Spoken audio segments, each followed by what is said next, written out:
Series and Cylinder's Bodybuilding. Please like, subscribe, and share. So the Sheru, I'm going to screw everybody's name up, okay? And I'm not even going to apologize, all right? They're all foreign to me. I don't know. Sheru Classic Pro in France is done, and Nathan De Asha wins his 11th pro show. That is a pretty damn good bodybuilding career right there. Nathan De Asha and his 11th pro win. Pretty good. Second was Theo Laguerria. Third was Tim Budashane. Fourth was Roman Fritz. And fifth was a dark horse out of nowhere, Alfred Chiriac. I'm not apologizing. If I can't pronounce it, I can't pronounce it. Okay, it is what it is. But why don't we take a look? Because it's a little bit of controversy. Why don't we take a look? Here we go. Share the screen. Here we go. Okay, first we're going to go to RX Muscle. They were doing pretty good. Now here is, I want to show you Nathan. Okay, so here's Nathan posing. All right. Nathan looks a little bit bigger than the last couple of contests, but he is not as crisp. He's in shape, but he's not as dialed in as he usually is. It's a little bit off. He's maybe 5% off.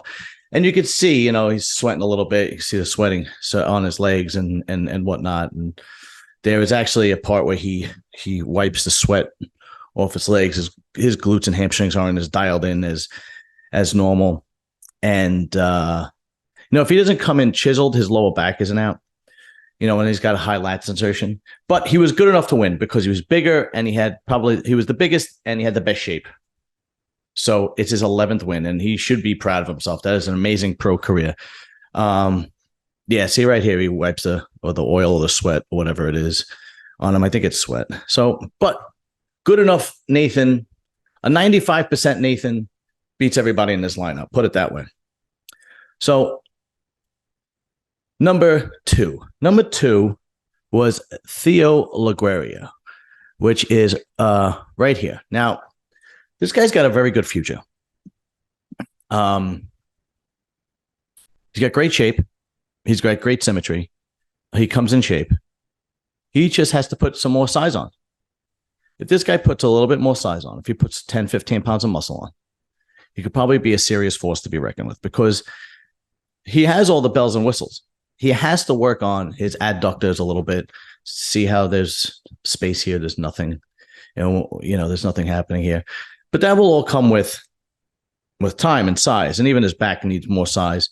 He is a great bodybuilder. If he puts on 10, 15 pounds of muscle, then he is a force because he's not lacking anything, right? He's got great legs. He's got great shoulder width. Conditioning is fantastic. What does he need? A little bit more? Like I said, his adductors, his hamstrings, a little bit maybe. But for the most part, this guy takes a good offseason, 10, 15 pounds of muscle, and you're looking at a serious contender. You're looking at an IFBB Pro winner. Now, third was Tim Budashane. I'm like on the fence with Tim Budashane. Okay, he doesn't have the greatest flow. I mean, he's big. He comes in decent enough shape. He's just, I don't know. I'm not a big fan for some reason. He just doesn't have the greatest flow. Let's see how it is from the back. I mean, his glutes are in, obviously. And then there is his back is decent. He's another guy that's got to really work on his back. His back is decent. He's got to put some size on his back. He's got to start doing some, which he probably knows already. Start hitting those deadlifts and rows and whatnot. Take a good off season because that rear double by doesn't do him much justice. And it looks like he's not as peeled as normal. It looks like he's got a little bit of water on him, right? Just a little bit.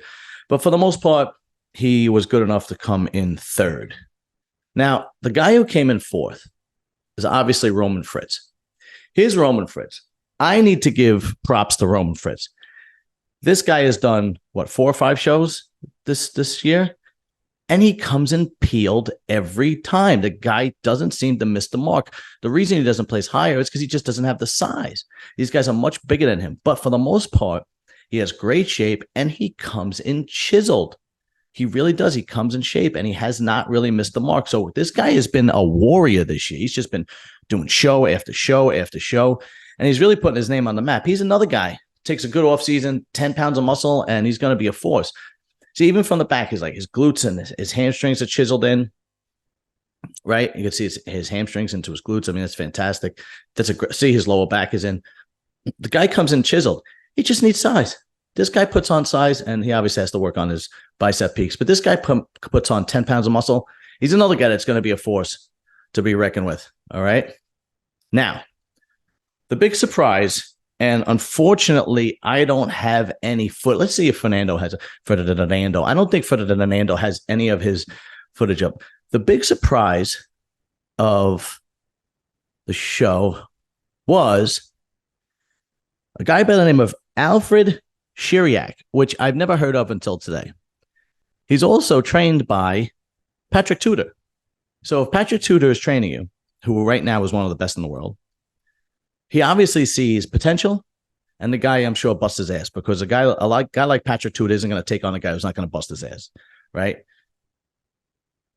So obviously this guy could be a really, really good bodybuilder. He's the top 5. But since I don't have any footage of him, because I was working today, I didn't buy the live stream, so I have to go on Ferdinando or RX Muscle, which I normally do, but I also normally watch the live stream. Anyway, I don't even know if the live stream was available. I didn't even look into it because I was working today. Whatever, it doesn't matter. All right, what's his name? Alfred Sheru. When I saw the pics, I was like, honestly, I thought this guy should have been as high as second. Unfortunately, I'm not going to have any pictures that will compare. But I really thought they were going to place him as high as second, because he came in diced. He was chiseled. He's got enough muscle, and his back shots were fantastic. They really were. His back shots were tremendous. Let's see if that's a great relaxed. Look at that. I mean, that is a lot of muscle. And this is what I'm talking about, adductor. See, I guarantee you when he turns around and you can see him from the back, I guarantee, those thick hamstrings, adductors are going to see, and it's going to be really impressive if we can get him to turn around from the back. Hopefully this video does it. But this guy came in diced, man. He looked fantastic. I really thought he should have placed higher than 5th. I thought he was better than Tim Budashane and Roman Fritz. Honestly, I'm going to say it. I thought he should have came in second. I thought he came in the highest second. His legs are pulling apart. This is a few days out, so he's not completely peaked, but this is like a week out or something like that. But the guy looked phenomenal. His back shots were phenomenal. His glutes and hamstrings were tied in. Okay, here's what I mean by the adductors, right? But he's not peaked here, okay? So I think this was like a week out.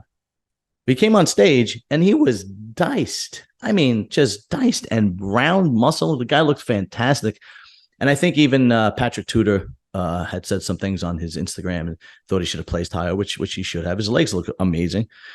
So, it is what it is, But the fact is, though, his name is on the map now. People are going to be talking about this guy. And next year, people are going to be watching out for him. This guy stays relevant. Goes on podcasts, wink, wink. I will try to reach out to him, see if he comes on mine for an interview. Goes on podcasts, goes to the Olympia as far as like being at the expo and whatnot, meeting people, and stays relevant and does a show early next year, like maybe the New York Pro or something like that. And people are going to be talking about this guy. I'm telling you, this guy is no joke. Give him another year or two. You're not going to overlook him, which I think he was severely overlooked at this contest. Seriously. Okay. Nathan wins his 11th show, which is a tremendous bodybuilding career. He came in a little bit soft. He had a layer of water in, which I said before. Here's the thing. If he does the Olympia, which I think he is going to do, if he does the Olympia, that is going to be a reality check for Nathan. Because Nathan could dominate at these shows. Italy, Spain, France. He could dominate at these shows. The Olympia, different ballgame, man. He ain't going to crack the top 6. He ain't going to crack the top 7.